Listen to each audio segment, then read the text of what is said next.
Welcome to Online Trading Campus. And welcome to our OTC Futures course Module 3 Intermediate. Lesson 4 covers everything you need to know about the economic calendar. In this lesson, you will learn what an economic calendar is, what different types of economic calendars exist, how to use economic calendars, and what traders do during and after these economic reports. So let us take a look at the first one here. What is an economic calendar? Well, first of all, economic calendars, a calendar of economic events. These events are predetermined announcements that report on a particular sector or industry about the economy. They are announced on a regular basis and they are made public. These public reports are released monthly and a few of them are released weekly, but most of them are going to be released every month. And they are all predetermined. So you will know when the reports are being released all the way down to the exact minute. Now these figures typically will represent the business environment or economic environment or the overall health of the economy. Could be the overall health of the particular sector or industry that report is derived from.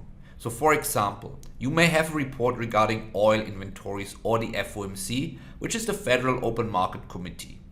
They talk about information regarding the economy and interest rates and monetary policy. So there are many different types of reports that can be released, and using the economic calendar allows us to see these particular reports. Here are a few other examples. The unemployment rate, that is a real big one. The CPI and PPI, that stands for Consumer Price Index and Producer Price Index. Both of those are measures of inflation. CPI measuring inflation at the consumer level and PPI measuring inflation at the producer or wholesaler level. And consumer confidence would be another report that is widely watched. There are many more different reports that are viewed on these economic calendars, some more important than others. So, what can these released reports cause in the market? Well, when these reports, these figures, these numbers are released to the public, quite common for many markets is to experience big spikes in volatility. Now, when you have a big spike in volatility, as a trader, you may be scared of that or you may be overly excited about that. But overall, this could lead to trading opportunities for us. How? Well, the released news could accelerate price and to move price quickly in one of our demand or supply zones. Now, when the acceleration of price leads to trading opportunities, that is great, but that is really more for a skilled trader. For the more novice trader, they might be scared of by this volatility or may be excited about it, but they rather should stay away from any kind of high volatility economic event. So, what we want to do here is, if you are more of a novice or beginning trader, what we don't want to do is to be attracted to these events like magnets. That is what a lot of novice traders do. They are attracted to these volatility spikes, these news and economic reports, because it gets excitement in the market and excitement in your emotions as well. Now, when you get overly excited by this volatility, oftentimes when you're a new trader, that could lead to a disastrous result in your trading account. And we do not want that. We want to be smart about this. We do want volatility, but we want a healthy amount of volatility. And when you do see a big spike in the market caused by some important report, we want to make sure that we just know how to use it in our favor. And we are not trading based upon an emotion, but we are trading based on a sound trade plan. Now, let us take a look at the different types of economic calendars and the different types of economic reports out there for us. First of all, we really want to look at this in terms of importance and therefore also the ones with the highest volatility. How important is a particular report? Well, the most important are the ones that have a lot of influence in the market. Another way of saying that is which one of these reports will really influence a market up or down in a big way, or at least has the potential to. The list here shows the events that have the potential to cause volatility in the market. Number one on the list, Federal Open Market Committee, the Fed. Pretty much anytime the Fed chairperson speaks, everyone is listening. And there's a big reaction from that, up or down, and it's very uncertain. Now, there might be obviously opinions of what people think, or they're going to raise interest rates, they're going to lower interest rates, and they're going to do this, they're going to do that. Everyone has an opinion out there. But the reality is no one knows for sure, except the Fed and some of the big banks and institutions, of course. But as traders, remember when this report comes out or this announcement, there's going to be all kinds of volatility. And if you don't know yet how to trade that big spike in volatility, stay on the sideline until you do get some skill as a trader and you're able to trade it if you want to. Some other important ones, the unemployment rate. Pretty much anything that has to do with employment or unemployment is going to be a big deal, and that can influence markets one way or the other in a pretty big fashion. That would also include unemployment claims, non-farm employment change, ADP non-farm employment change, all kinds of different things, anything employment related there. Another one, GDP, gross domestic product. That really measures the health, economically speaking, of the country as a whole. And there are many others, new home sales, PMI data, etc., consumer confidence, manufacturing, and the list goes on and on. There are many different types of reports that can be released, and obviously some of them have more impact or more importance than others. When these reports come out, good news or bad news, now that's opinion based. But if we think, for instance, housing starts is less than expected, some people would view that as bad news. Other people might view that as good news, depending on your standpoint, depending on what industry that you are in. Same with inflation. Some people encourage inflation, other people do not. Depends on what your position is. As traders, it is important to understand your financial objective. As daily income traders, you actually really don't care. You're a short-term trader. Now, as weekly, monthly income trader or longer-term investor, that's a little different story. Mid to longer-term traders, we are in it for the long haul. So one little report here or there is just a blip on the chart. It's not going to affect us. One report isn't anyway, doing the long haul in the trade. Now, if we get many reports confirming the same thing, we see a fundamental shift in the economy. Well, then certainly that would affect the long-term trades. But as short-term traders, daily income traders, you really don't care that much if a report is bullish, bearish, good news, bad news, up, down, sideways. You just want it to move your markets, because the more it moves it, the more profit potential you can have. So again, we want volatility, but we want it to be a healthy amount of volatility. Now, here's another great example. Look down to the left on that list where it says natural gas, crude oil inventories. Well, those would be classified as medium overall impact.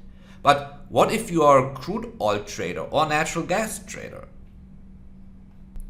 Well, certainly that would have a more importance that day when that report is released. So even though we are looking at medium in the grand scheme of things in the overall economy, but if you are a trader that trades a sector or an industry that will be directly involved or directly moved by one of these reports, then that would be of very high importance to you personally in your trading style, wouldn't it? So even though one of these reports might have medium or low importance in the grand scheme of things in the overall economy, just keep in mind, if you trade a particular market that will have a direct impact on that report, you definitely want to be aware of when that report is being released, all right? So let's take a look at how we actually find that information. Well, here's one resource that you can use, investing.com. Now, pretty much every financial website these days has what's called an economic calendar. You can use whatever one that you prefer, of course. But in this example here, we are going to use investing.com. One thing I prefer about investing.com is that they have a mobile app, so you have good access to check the events on your mobile as well. You can use this link here to go to the economic calendar website. On the screenshot, you can see the date and the time that the reports and numbers will be released. Now, in this example, the times are all GMT. You can change that to your time zone wherever you are based at. You can also filter by country and show only the events that take place today, tomorrow, the entire week, or even next week. And most importantly, you can filter by bullheads. The bullheads represent the expected volatility. One bullhead means low volatility expected, 2 bullheads mean moderate volatility expected, 3 bullheads mean high volatility expected. For daily income traders, 3 bullhead events should be avoided. That's a rule that you should incorporate in your trade plan in case you are a daily income trader. As you can see on my screenshot, I filtered all events that take place this week. I want to see only 3 bullhead events and only events related to the US and European market. Please note that you focus on economic reports that are directly related to the market you're trading, for instance, natural gas inventories or crude oil inventories. In case you're trading currency futures like Australian dollar, then Australian related announcements are also relevant for you.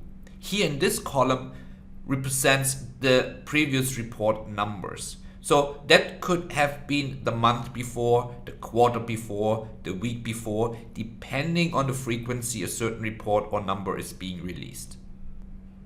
And then we have the forecast and the actual released number.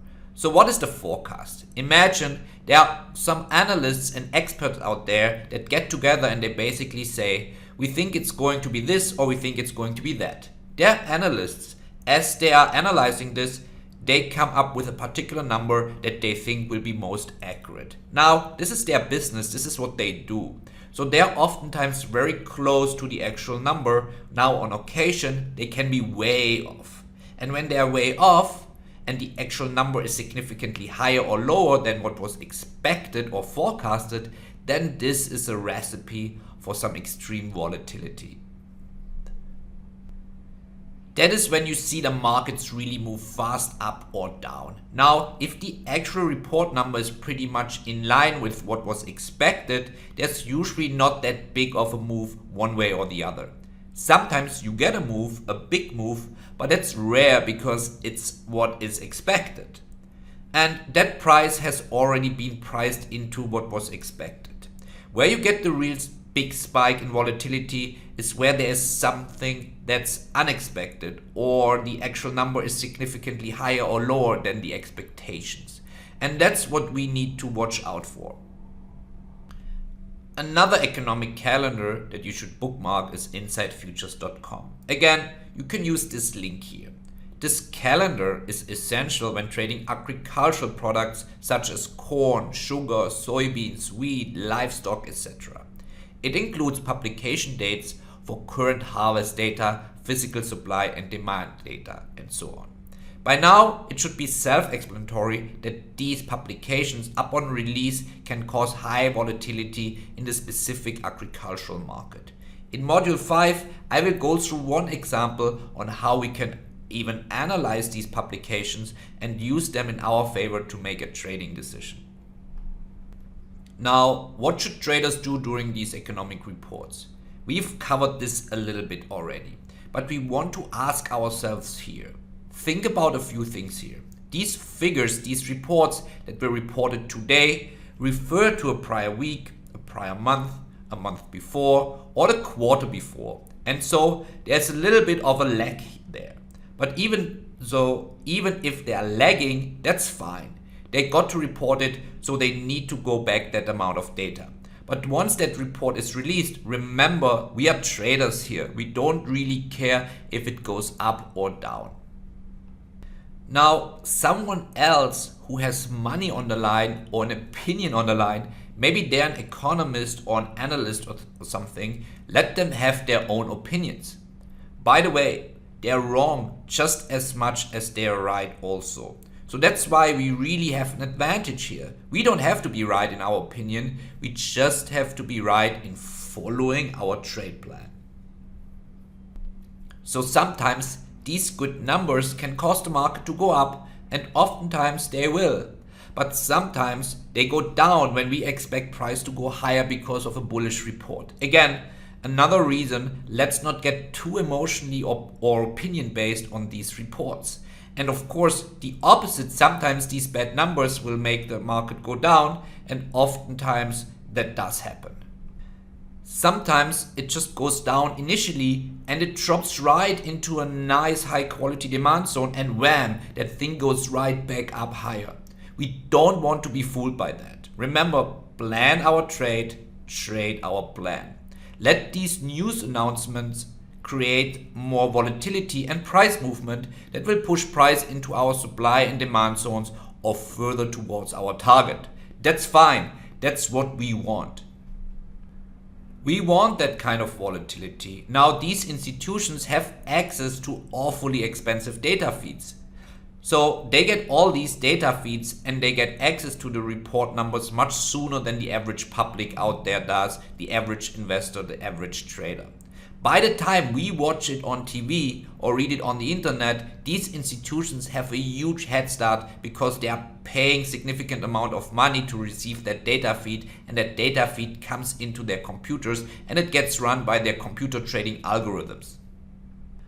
And then they'll be able to place a decision long or short based upon that if they so choose to. Whereas the everyday average trader or investor out there does not have access to these terminals and these data subscription fees. In fact, there are even a few reports out there that if you pay enough money, you get that information to you before it's publicly released. Now, there's not many reports like that. There are only a few. But you think these institutions are taking advantage of that? Of course they are. Of course they are doing that. So they got a big head start here. Well, first of all, unpredictability of these news announcements, these economic reports, creates unnecessary risk for us as traders. So until you are a professional trader, until you are a seasoned trader, practice really good risk management, stay on the sidelines during these big volatile reports. Once you develop some skill, you'll know how to trade them. If you want to, up to you. Alright, let's summarize it here. Increased risk due to higher volatility and less predictability in the market. Trading daily income during news events should be avoided. And only if trading weekly and monthly income, we are allowed to trade during 3 bullhead economic events. Alright, let's take a look at a real example here. This is the Fed interest rate decision. Anytime we have the Fed interest rate decision, that is a very widely watched and listened to report. So this one was on March 15, 2017, and we look at the prior was a 0.75%, and the expectation was 0.75% as well. But the actual reading was 1%, so higher than expected. As you can see here, a higher than expected rate is positive/bullish for the US dollar. So what do you think would happen to the US dollar on that day? Up or down? Well, if the expected rate is higher than what's expected, that's bullish. However, this brings up a great point. When I say, what do you think it's going to happen? This starts leading into an opinion. And we have to ask ourselves, does the market really care about my opinion? No is the answer, a very quick no. So when we look at this, we want to make sure that we look at this objectively. We want to make sure that we are not putting our own opinions into this in our trading. Remember, we trade our trade plan systematically and methodically. We don't want to put our opinions and emotions involved into this. Let the market be what the market's going to be. Let the reports be what the report's going to be. Hey, and we just look at it as a factual, objective statement here from this particular report when we trade what we see from our trade plan and the charts. And that's what we trade here. So even though we look at this and our opinion is saying, well, that's likely bullish and it may very well be and price goes up, but how many times have we seen a bullish report and the price goes lower, or bearish report and the price goes higher? It happens all the time. It really happens all the time. Now I want to show you what it looked like, play by play here on the chart. So take a look at the chart here. This was before the report came out. This is a 1 minute chart of the dollar index. And notice pretty small tight range here. Small candle, small range, very low volume. So before the report, markets tend to consolidate within a tight range until the report is released. So think of it as like a coiled spring and all that energy is being stored up. And then the report is released. Wham! The big explosion of orders and volatility and volume comes flying into the market. Now just think about it. If you're a trader and you know there's a really big economic report coming out that has a lot of influence, a lot of power potentially behind it, would you want to just jump into a trade right before the report? Of course not. Most traders definitely would not do that. It's too much risk involved. And that's why you see very little price movement in small candles. This is just orders being placed, order here, order there, that kind of thing. But there's no real commitment by the big buyers or big sellers here. Everyone's on the sideline waiting. Now, once the report is released, look what happens here. Boom, big movement in price. It goes down quickly. That all happened in about 45 minutes or so. Now, to the novice trader, this could be very scary, especially in the futures market with the leverage. So when you look at something like this as a novice, you may not know what to do, and that's fine. That's where you are right now. You learn what to do and how to take trades when something like this happens. Once you develop your skill and get some practice and learn more, that's fine, you'll get there. But you may also say, you know what? It's just too much risk. I don't care how good my skill is, I'm just not going to take that trade during that time. It's perfectly acceptable. That's good risk management. You can absolutely do that as well. There are some traders that choose to trade during this time that are professionals that do have good skill. And they know how to trade during this time. That's fine. So use your best judgment on that. So you can see a very strong move in price as well as an increase in volume here. Big increase. And that's bringing home my teaching point here. We don't want to get too emotionally involved or opinion based in this. The novice trader is influenced by the news result and therefore goes long. We rely on supply and demand as our primary decision making tool and analyze the chart and act objectively. So that's it for this module. Module 4 is centered around the different futures trading sessions and specific market opening hours. So stay tuned for module 4.